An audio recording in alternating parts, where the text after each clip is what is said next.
আল্লাহ পাক বলবে কোরআনওয়ালা হাফেজ মাথা উঠাও,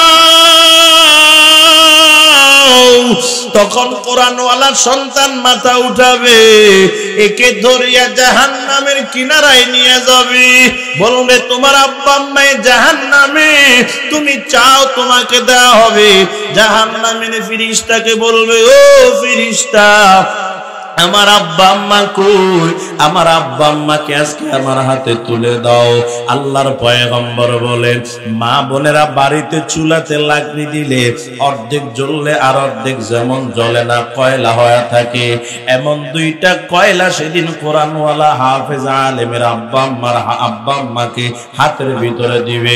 ওই দিন কোরআনওয়ালা বলবে আব্বা আম্মা চাইছি, এই দুইটা কয়লা তো চাই নাই। ফেরেশতা বলবে কয়লাগুলোর একটা তোমার মা আর একটা তোমার বাবা। বলবে কেমনে হইছে? বলবে এরা দুনিয়াতে গুনাহ করার কারণে আজকে জ্বলতে জ্বলতে আঙ্গার হয়ে গেল। এবার কোরআনওয়ালা সেদিন আবার সেজদার ভিতরে ভরিয়া কান্না করবে, আল্লাহ গো আমি তো এগুলা চাই নাই, আমার আব্বা আম্মাকে চাইছি, আমার আব্বা আম্মাকে আজকে আপনি দিয়া দেন। আল্লাহ পাক বলবে ও কোরআনওয়ালা তোমারে আমি আজকে বেইজ্জতি করব না, ও আলেম ও হাফেজ তোমাকে আজকে আমি বেইজ্জতি করব না। এই দুইটা কয়লা নিয়ে জান্নাতের সামনে চলে যাও। জান্নাতের সামনে একটা আবে হায়াতের নহর আছে, ওই নহরের সামনে চলে যাও। আবে হায়াতের নহরের কাছে এবার দুইটা কয়লা নিয়ে চলে যাবে।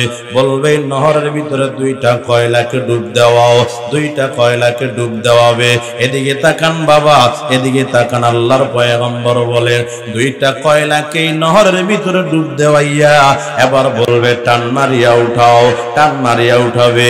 আল্লাহর পয়গম্বর বলেন দুনিয়াতে মা বাবার চেহারা কি সুন্দর ছিল, তার চাইতে লক্ষ কোটি গুণ বেশি সুন্দর চেহারাওয়ালা মা বাবা ওই নহর থেকে বেশি উঠবে। জোরে কোন সুবহানাল্লাহ। ডাক দিয়া বলবে আল্লাহ মা বাবার জন্য, আমার মা বাবার জন্য জান্নাতের পোশাক এনে দাও। ওই দিন সন্তানের দোয়া কবুল করে হাফেজ আলেমের মা বাবার মাথায় আল্লাহ পাক কি দিবেন? পোশাক কি দিবেন? আল্লাহর পয়গম্বর বলেন মান ক্বরাআল কুরআন ওয়া আমিলা বিমা ফি উলবিসা ওয়ালিদাহু তাজাই ইয়াউমাল কিয়ামা। আল্লাহর পয়গম্বর বলেন যেই ছেলে আলেম হবে, হাফেজ হবে, ওই হাফেজ এবং আলেমের আব্বা আম্মার মাথায় ওই দিন আমার আল্লাহ এমন একটা নূরের টুপি পরায়া দিবেন। দুনিয়ার সূর্য যখন সকাল বেলায় উদিত হয়, যেমন প্রত্যেকের ঘরে ঘরে আলো পৌঁছায়া দেয়, ওই দিন কোরআনওয়ালা হাফেজ আলেমের আব্বা আম্মার মাথার নূরের টুপি জান্নাতের ভিতরে সূর্যের চাইতে আরো বেশি আলো দিতে থাকবে। জবান থাকলে খুলে বলেন সুবহানাল্লাহ। মুসলমান আমার বাবা, কি বুঝাইতে চাইলাম, কি বুঝলেন? কোরআন পড়াইলে লাভ না লস, কোরআন না পড়াইলে লাভ না লস, লস। এরে বাজান তাহলে একটা সন্তানকে আলেম হাফেজ বানাবো, পারবো তো ইনশাআল্লাহ? যদিও সবগুলাকে না পারি, একটাকে হলেও বানাবো, পারবো তো ইনশাআল্লাহ? এই যে আমি জিনার পাশে বসা আছি, 6 ভাই সবাই আলেম, আলহামদুলিল্লাহ বললেন না? আমরাও 6 ভাই 5 জন আলেম, আলহামদুলিল্লাহ বলেন। আব্বা তো নিজের নামও লিখতে জানে না, আল্লাহর কসম করে বলতেছি, আমার আব্বা নিজের নাম লিখতে গেলে সুন্দর করে লিখতে পারে না, কিন্তু 6টা সন্তান সবাই আলেম বানানোর চেষ্টা করছে।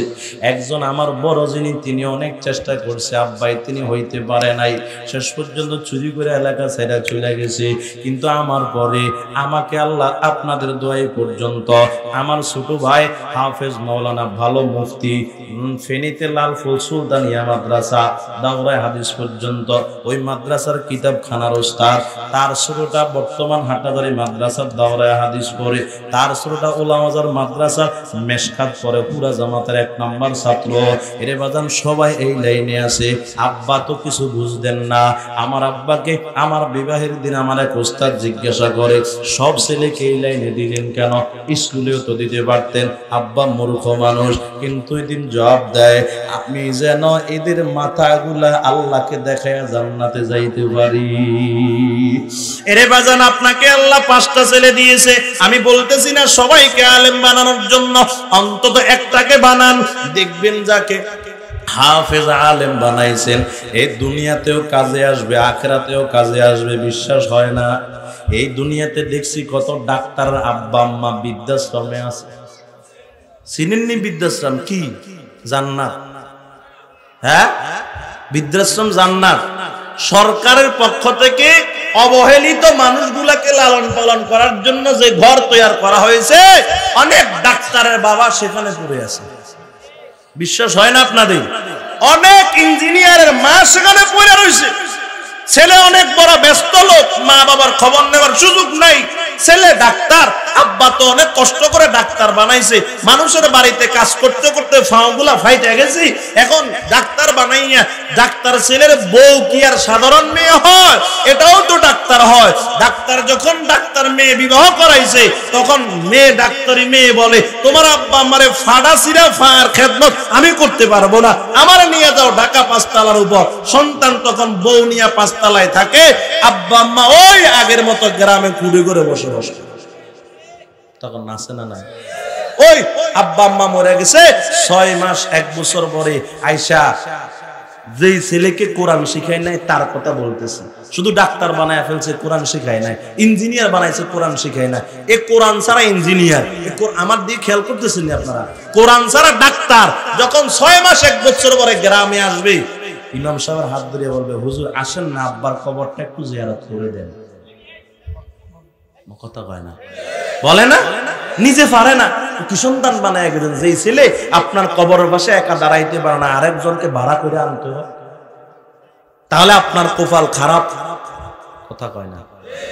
আর যদি আপনার ছেলেকে আপনি, আমি বলতেছি না যে আপনি বহু বড় আলেম বানায় ফেলেন, অন্তত হাফেজ বানান, কোরআন শিক্ষা দেন। এই মাদ্রাসায় নুরানি পড়ান। যদি সূরা ফাতিহা থেকে নাস পর্যন্ত কয়েকটা সূরা শুদ্ধ করে পড়ায় দিতে পারেন, তাহলে এই ছেলে ডাক্তার হোক, ডক্টর হোক, ইঞ্জিনিয়ার হোক, যেটাই হোক না কেন, 6 মাস 1 বছর পরে ঢাকা থেকে গ্রামের বাড়িতে আসলে আব্বার কবরে ইমামকে টানবে না, নিজেই গিয়ে শুদ্ধভাবে সূরা ফাতিহা পড়বে। কথা কোন ঠিক কিনা? কোরআনের হাফেজ, কোরআনের আলেম বলেন ঘরে ঘরে হওয়ার দরকার আছে না নাই? হ্যাঁ, জোরে বলেন, দরকার আছে না নাই? যার প্রমাণ করে দিছে করোনায়। হ্যাঁ, ওই ফ্রান্স ইতালির মতো দামি দামি রাষ্ট্র, যেখানে চিকিৎসার অভাব নাই, যেখানে টাকা পয়সার অভাব নাই, ওখানে মানুষ এমন ভাবে মারা গেছে, ট্রাকে বইরা লাশগুলা ড্রেনে ফেলাইছে। দেখছেন আপনারা? আমাদের পাশের রাষ্ট্র ইন্ডিয়া, একদিনে যে পরিমাণ মানুষ মারা গেছে করোনায়, বাংলাদেশে পুরা 3 বছরে এত মানুষ মারা যায় না। কথা কন না কেন? কিসের বদৌলতে জানেন? এই কওমি মাদ্রাসার আলেম ওলামার গভীর রাত্রে চোখের ফানি বদৌলতে। বিশ্বাস হয় না? বিশ্বাস হয় না মনে হয়? যেই সময় আমরা ঘুমাই ভোর গভীর রাত্র 3টা, নিজের লুঙ্গিও ঠিক নাই, ওই সময় মাদ্রাসার হেফজখানা ছাত্রগুলা, যেগুলার বয়স 8-10 বছর, কোনো গুনাহ নাই, এরা তাহাজ্জুদ করে দোয়া করে, আল্লাহ আমার এলাকাবাসীকে আমার এলাকাবাসীকে আযাব গজব থেকে হেফাজত করেন। দোয়া করে না? মাদ্রাসার, আমার মাদ্রাসার এই নিয়ম আছে, তাহাজ্জুদের আগে হেফজখানার ছাত্রগুলা উঠে 2 রাকাত নামাজ পড়ে এলাকাবাসীর জন্য, মাদ্রাসার জন্য, নিজের জন্য, ওস্তাদের জন্য দোয়া করবে। বলেন না, 8 বছরের ছেলে, 9 বছরের ছেলে, যে গুনাহ করার কোনো সুযোগই পায় না, এই ছেলে যদি গভীর রাতে যদি তাহাজ্জুদ করে যদি আল্লাহর কাছে দোয়া করে, আল্লাহ এদের দোয়া কবুল করবে না?